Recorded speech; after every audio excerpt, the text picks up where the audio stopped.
आवश्यकता है।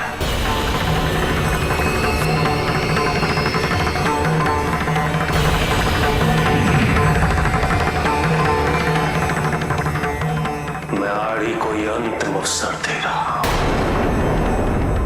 यदि आड़ी अब भी संभल जाता तो वो अपनी भूल को सुधार सकेगा, अन्यथा उसका विनाश निश्चित है।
अन्यथा परिणाम अच्छा नहीं होगा। हे वीरभद्र, आपसे युद्ध करने की मेरी तनिक भी इच्छा नहीं है। और आप भी मुझसे युद्ध करने क्यों आए? मैं आपसे निवेदन करता हूं कि आप स्थिति को समझिए। समझिए कि कैलाश पे मैंने आक्रमण क्यों किया।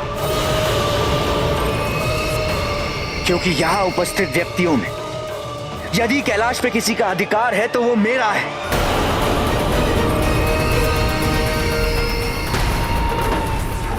क्योंकि पूर्ण शिवांश कहलाने का यदि यहां कोई योग्य है तो वो केवल मैं हूं।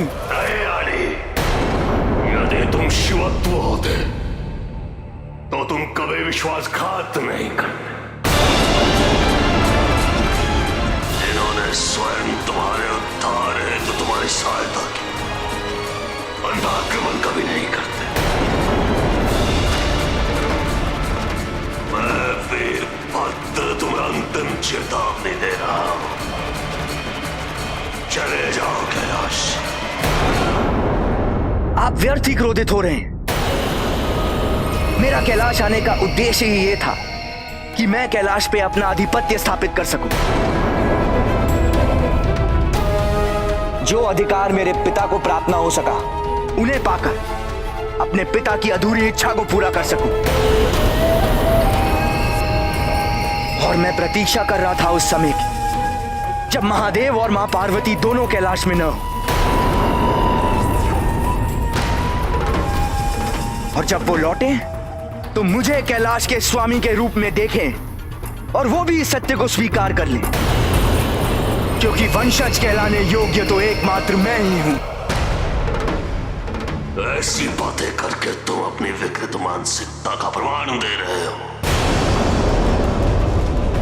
और तुम जैसे दुष्ट को दंड देना ही एकमात्र विकल्प है। अब आप विवश कर ही रहे हैं तो मैं कुछ नहीं कर सकता।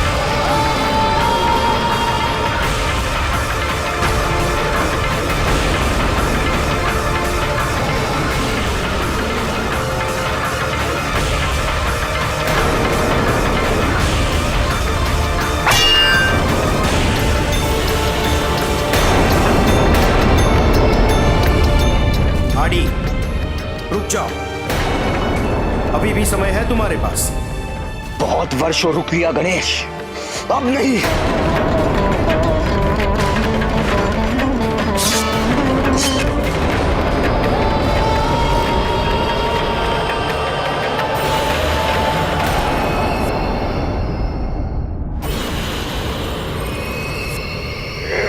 रुकिए, रुकिए, मैं अपनी पराजय स्वीकार करता हूं।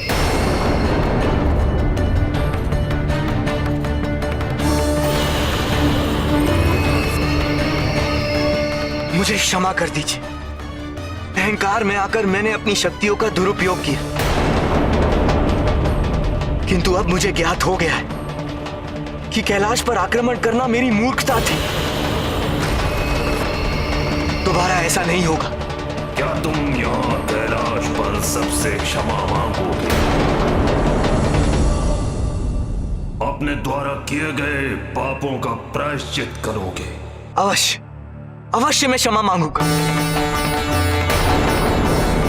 किंतु उसके पूर्व आप उनसे पूछिए, क्या वो मुझे क्षमा करेंगे?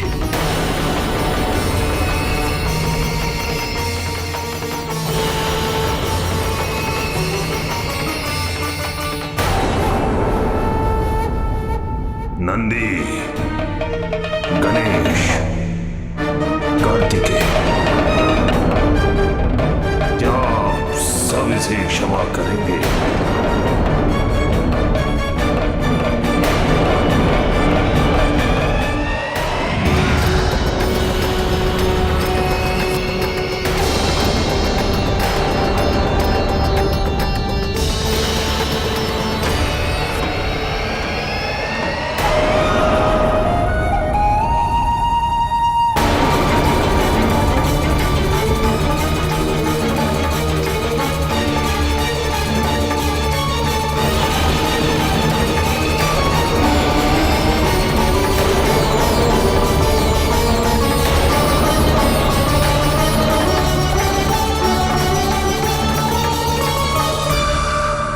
वीरभद्र, अब मेरी शक्ति के साथ साथ तुम्हारी शक्ति भी जुड़ गई है।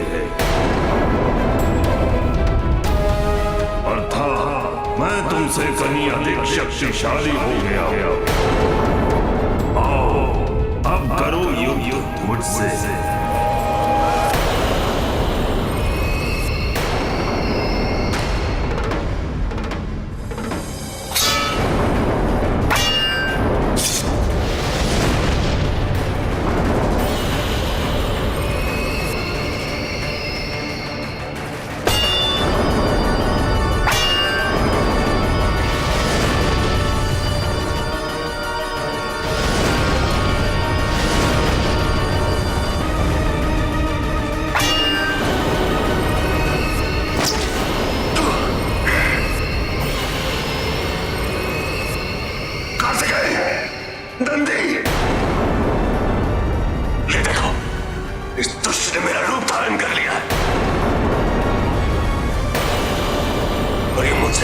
बलशाली हो गया, मेरी सहायता करो। आप सबको मेरा विश्वास करना होगा। मैं वीरभद्र हूं। यानी मेरे रूप में रुकिए,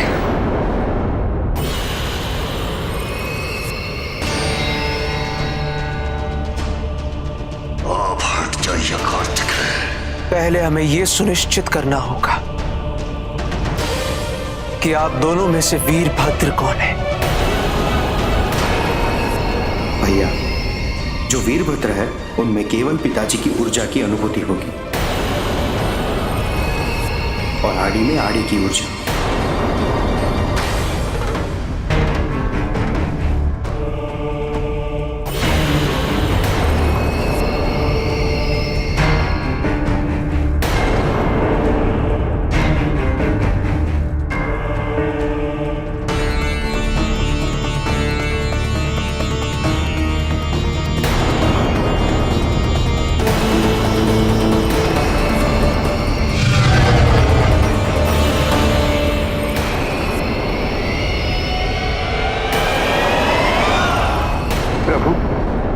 मनसा को चर्म कवच में स्थापित तो कर दिया,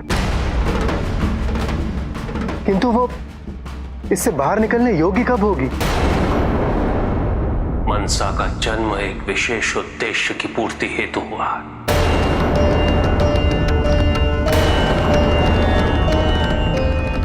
किंतु प्रभु, तब तक मनसा की रक्षा कौन करेगा? आप और वासुकी दोनों मनसा की रक्षा करेंगे, किंतु उसके साथ मनसा को एक सर्वोत्तम सुरक्षा कवच की आवश्यकता भी है।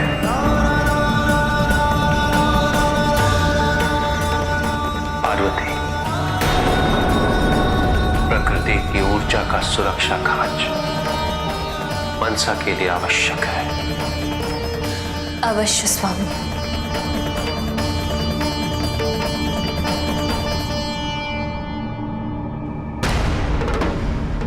मुझे आड़ी को रोकने के लिए स्वयं कैलाश जाना होगा।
पिताजी,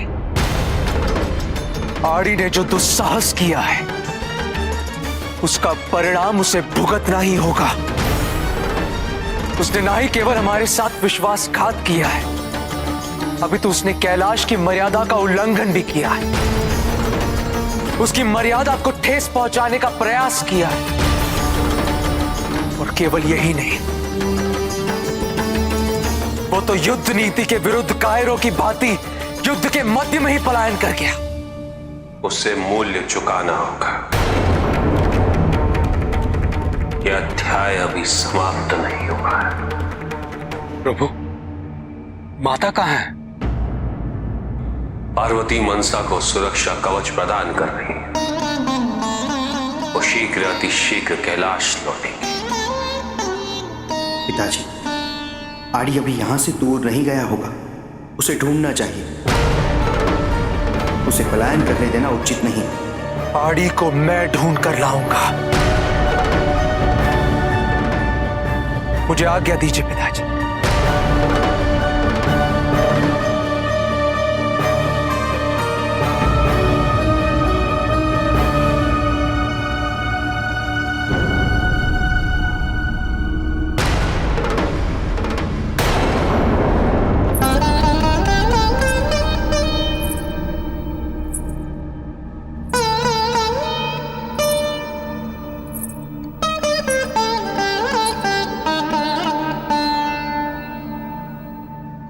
स्वामी, हम जानते कि आप आड़ी के व्यवहार से रुष्ट, किंतु स्वामी, हम आपसे कुछ कहना चाहते हैं। क्या आप उसे एक अवसर प्रदान नहीं कर सकते? जिस प्रकार आपने अंधक को भूल सुधारने का अवसर प्रदान किया था। क्षमा करता, अवश्य करता, यदि उसने ब्रह्मदेव के वरदान का दुरुपयोग न किया होता। क्षमा अवश्य करता, यदि उसने एक शब्द का उपयोग कर गणेश, कार्तिक, नंद तीनों के विश्वास को क्षति पहुंचाने के लिए क्षमा मांगी होती।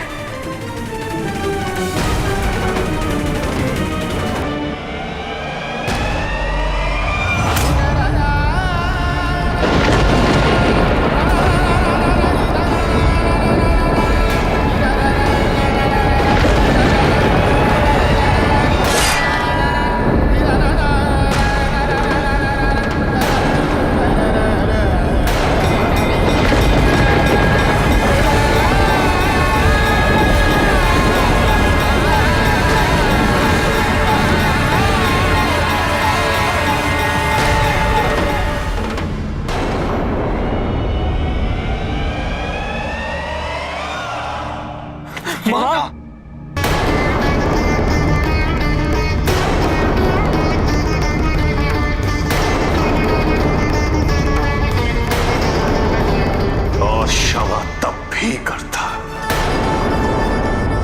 यदि उसने पार्वती का रूप धारण करने का दुस्साहस न किया होता।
तुमने ये सब केवल इसीलिए किया है क्योंकि तुम ये सोच रहे थे कि तुम्हारे पिता के साथ अन्याय हुआ, किंतु तुम सत्य से अनभिज्ञ हो। ये विचार केवल तुम्हारे मन में थे गाड़ी। अंधक तो इस दुर्भाव से मुक्त हो चुका था और तुमने अपने इस भ्रम में न केवल गुरु और शिष्य के संबंध का, अपितु तो आराध्य और भक्त के संबंध का भी मान नहीं रखा। एक पोषक और पोषित के संबंध का भी मान नहीं रखा। तुमने सबके साथ विश्वासघात किया।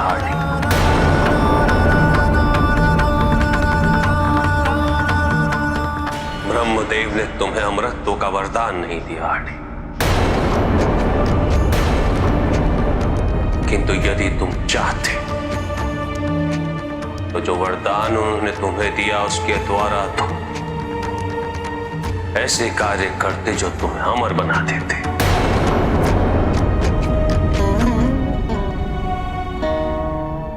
और तुमने अपने अवसर व्यर्थ कर दिए आठी।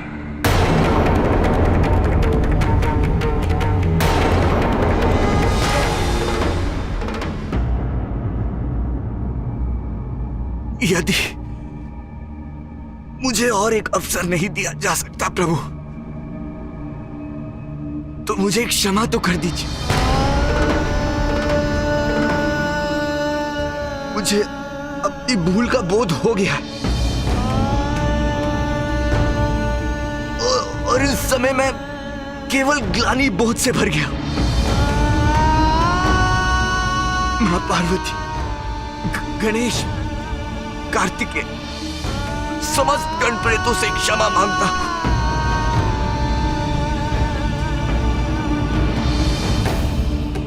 मैं मूर्ख था जो इतने बड़े अवसर का महत्व नहीं समझ सका।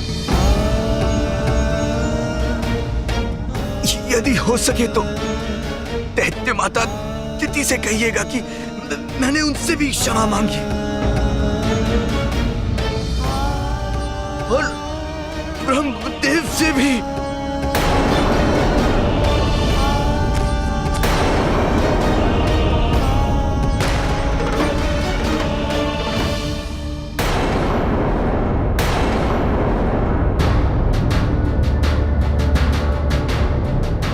प्रभु और माता लौट आए, अब सब ठीक हो जाएगा।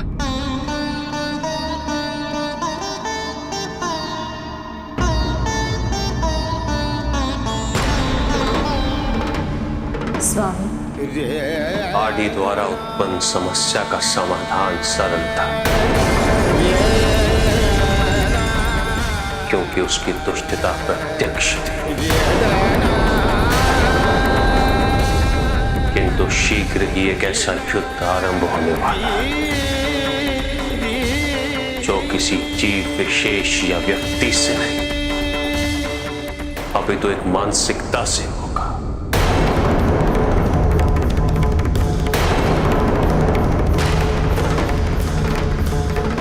कैसी मानसिकता पिताजी? मेरे मन से उत्पन्न हुई मनसा की मानसिकता से।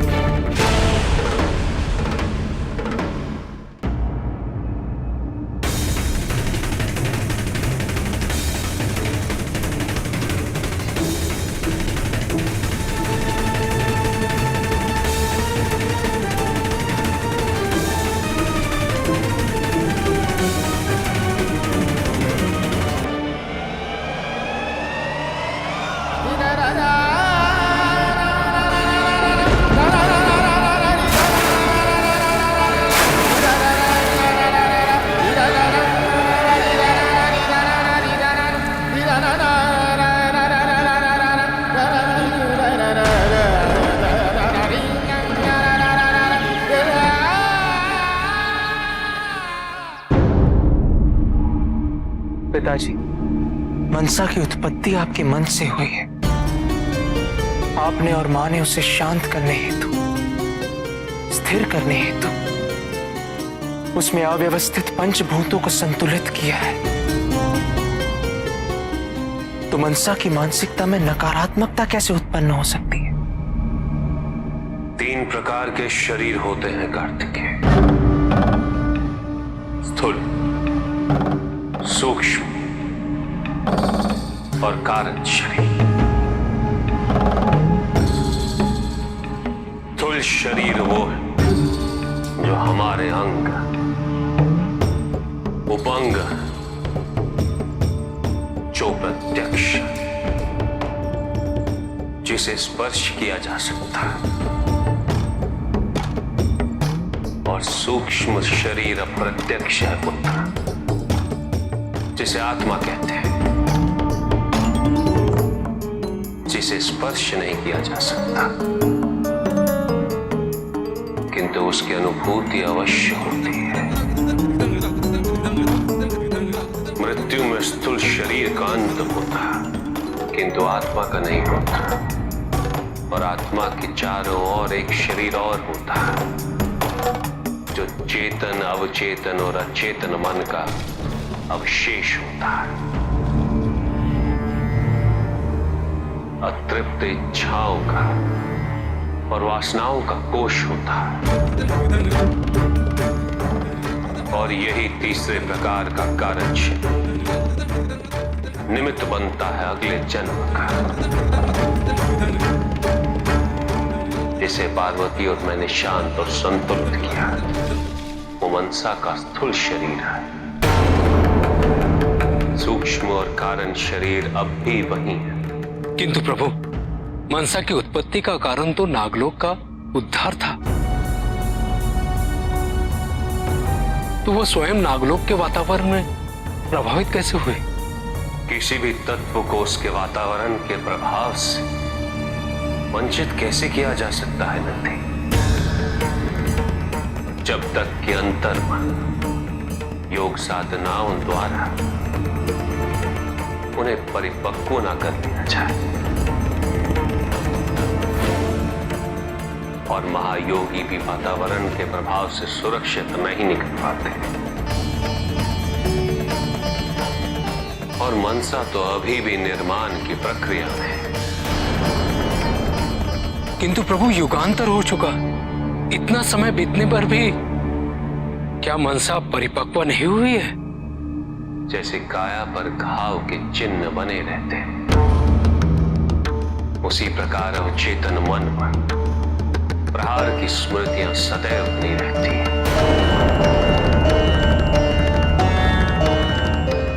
समय, युग और कायांतरण से अवचेतन मन में दमित विचार और प्रसंग कभी समाप्त नहीं होते। कोटि कोटि वर्षों और युगों के पश्चात भी यदि व्यक्ति उन्हीं विकट परिस्थितियों में पहुंच जाए तो उसे ये सभी घटनाएं पुनः स्मरण हो सकती हैं और उसका वही प्रभाव पड़ेगा जो पहले मनसा पर पड़ा था। क्या अवचेतन मन की स्मृतियों से मुक्त होने का कोई उपाय नहीं? योग और क्रियाओं की साधना द्वारा यह संभव है गणेश, किंतु यह संपूर्णता व्यक्ति की जागरूकता और उसकी इच्छाओं पर निर्भर करता है। उसमें स्वामी की ऊर्जा अवश्य है, किंतु उसकी परिस्थितियों के प्रति उसकी क्या प्रतिक्रिया होगी, ये निर्णय लेने की उसे संपूर्ण स्वतंत्रता है। जलंधर और अंधक भी स्वामी के क्रोधाग्नि से और श्वेत बिंदु से ही उत्पन्न हुए थे, किंतु उन सब का परिणाम क्या हो ये तो हम सभी को ज्ञात है। उसी प्रकार स्वामी के मन से मनसा की उत्पत्ति अवश्य हुई, किंतु उसकी यात्रा कैसी होगी इसका चयन तो केवल उसे ही करना है और इस नकारात्मकता से मुक्त होने का निर्णय भी केवल वही ले सकती है।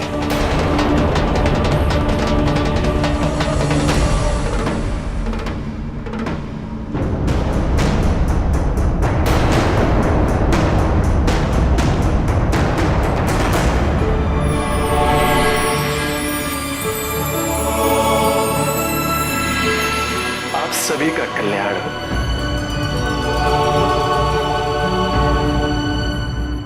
प्रभु, महादेव और माता पार्वती द्वारा मनसा में अवस्थित पंच महाभूतों को स्थिर करने के उपरांत 1 युग बीत चुका है। सभी मनसा की प्रतीक्षा कर रहे हैं प्रभु। प्रभु,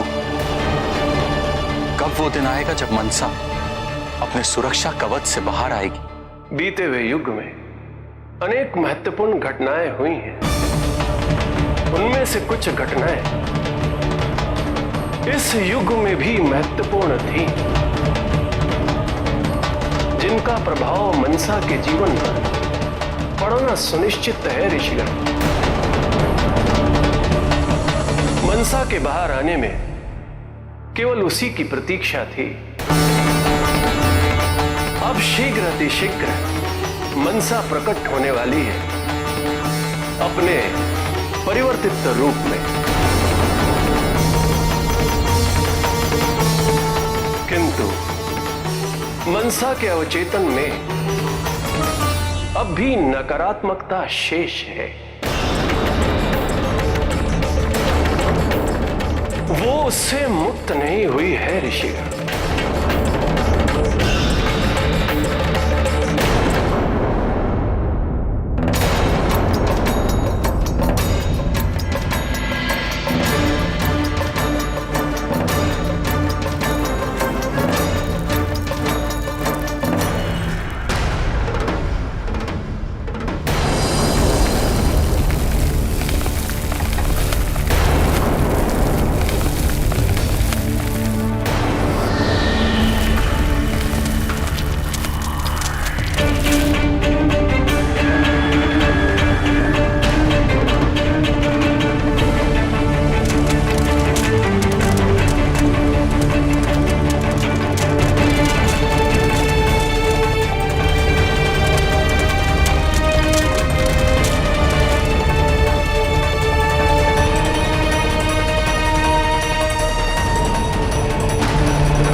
एक युग बीत गया, मेरी बहन लौट आई है। निसंदेह महादेव और माता पार्वती की कृपा और आशीर्वाद का ही परिणाम है। मनसा अपने बाल्यकाल की तुलना में अत्यंत शांत एवं स्थिर प्रतीत हो रही है। मनसा, जिन महादेव की कृपा से तुम आज इस रूप में प्रकट हो सके हो, आओ उन्हें प्रणाम कर उनसे आशीर्वाद लो।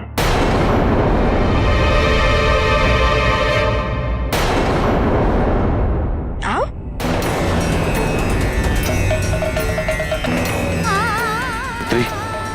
मेरे आराध्य महादेव हमारा अहित कभी नहीं होने देंगे।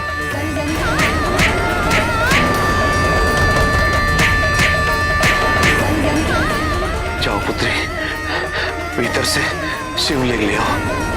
मेरी अंतिम इच्छा पूर्ण कर दो पुत्री।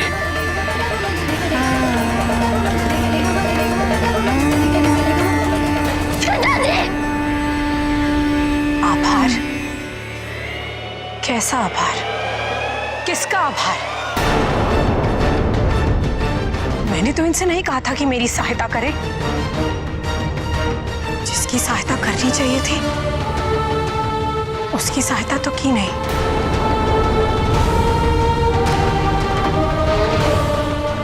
कितना अन्याय हुआ उनके साथ, किंतु ये नहीं आए ना उनकी रक्षा करने ना उनकी सहायता करने। फिर मुझे जीवन प्रदान करके क्या तात्पर्य मिला, क्या लाभ मिला? इससे अच्छा तो यही होता कि मेरा जीवन भी नाश कर देते।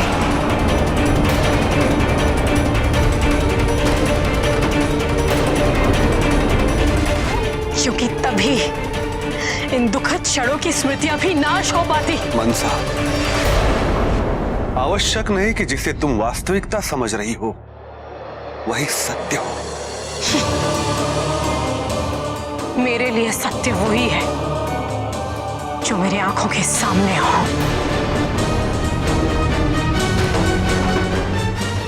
जिसे मैं देख सकती हूँ, जिसे मैं सुन सकती हूँ, आभास कर सकती हूँ। बाकी सब मेरे लिए मिथ्या है, मिथ्या। मैं इनको प्रणाम नहीं करूंगी।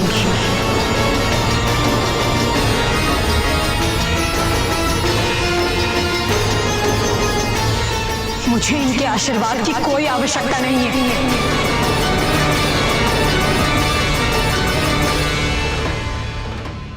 पूजा पाठ, देव भक्ति, अंधविश्वास, इन सब का सदैव मैंने विरोध किया। परंतु नियति की विडंबना देखो, मेरे पिता स्वयं ही इन सब पर विश्वास करते रहे।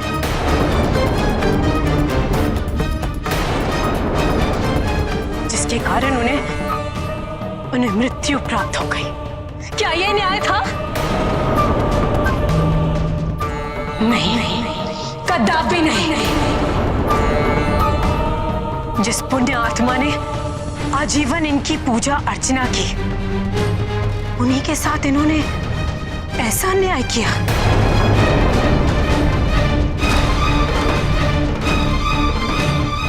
तो फिर ये कैसे देवों के देव, कैसे महादेव? मनसा, महर्षि हलाहल महादेव को भी प्रिय थे और महादेव ने उनका परित्याग नहीं किया है, कदापि नहीं। कोई अन्याय नहीं हुआ है महर्षि हलाहल के साथ। और यह तथ्य स्वयं महर्षि हलाहल को पूर्णतः ज्ञात था कि तुम्हारे पालन पोषण का उत्तरदायित्व उन्हें स्वयं उनकी इच्छा की पूर्ति हेतु ही सौंपा गया था। हाँ मनसा, उन्होंने इस नियति को सहर्ष स्वीकार किया था। नियति को कारण बताकर किसी भी बात को उचित सिद्ध करना कितना सरल है ना? मनसा, महादेव की महिमा को समझ पाना कठिन है। मैं केवल इतना जानती हूँ कि पहले तो मेरे ही समक्ष मेरे पिता की हत्या कर दी गई और फिर दुखों से परिपूर्ण ये जीवन मुझे व्यतीत करने के लिए छोड़ दिया गया। ये अन्याय, क्रूरता है। आपके महादेव निर्दयी है, निर्दयी। मनसा!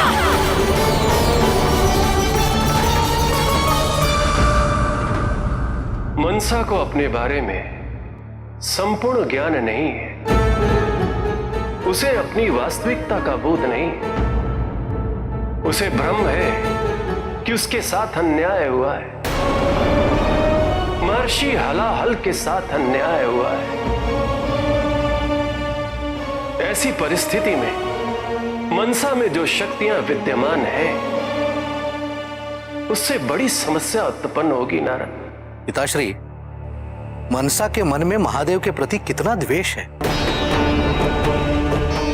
मेरी तो यही चिंता है कि जब मनसा को यह ज्ञात होगा कि वो महादेव की मानस पुत्री है, तो उसकी प्रतिक्रिया क्या होगी? वो भी शीघ्र प्रत्यक्ष हो जाएगा नारद,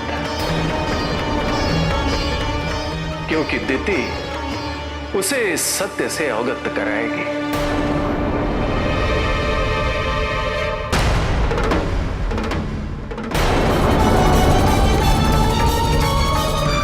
तुम्हें सत्य से अवगत कराने का समय आ गया है।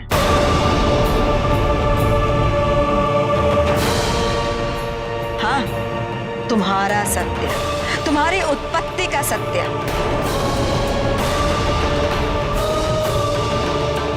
सुनने का सामर्थ्य है तो सुनो।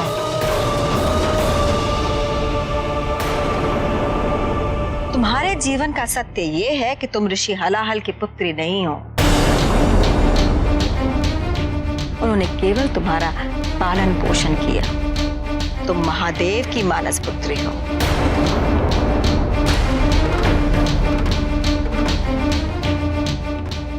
उनके मन से उत्पन्न हुई हो। आज तक तुम जिसे सत्य मानती आई हो, वो सत्य, वो वास्तविकता नहीं है।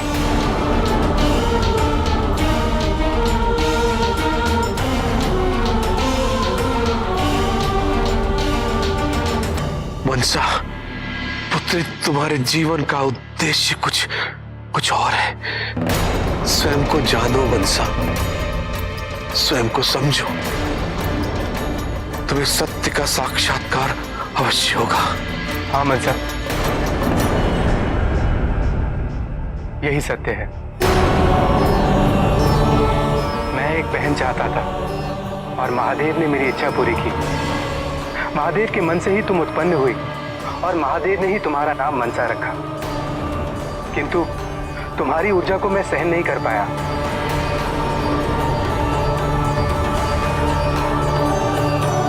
इसलिए महादेव के आदेश पे मैं तुम्हें महर्षि हलाहल को सौंपाया, तुम्हारे पालन पोषण, तुम्हारे संरक्षण हेतु।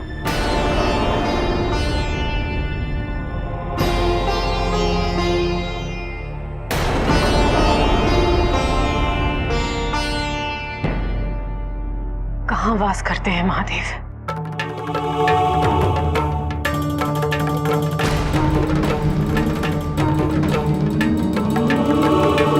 मुझे उनसे भेंट करनी है। यदि तुम्हारी यही इच्छा है तो मैं स्वयं तुम्हें उनके पास लेकर चलूंगी। कैलाश,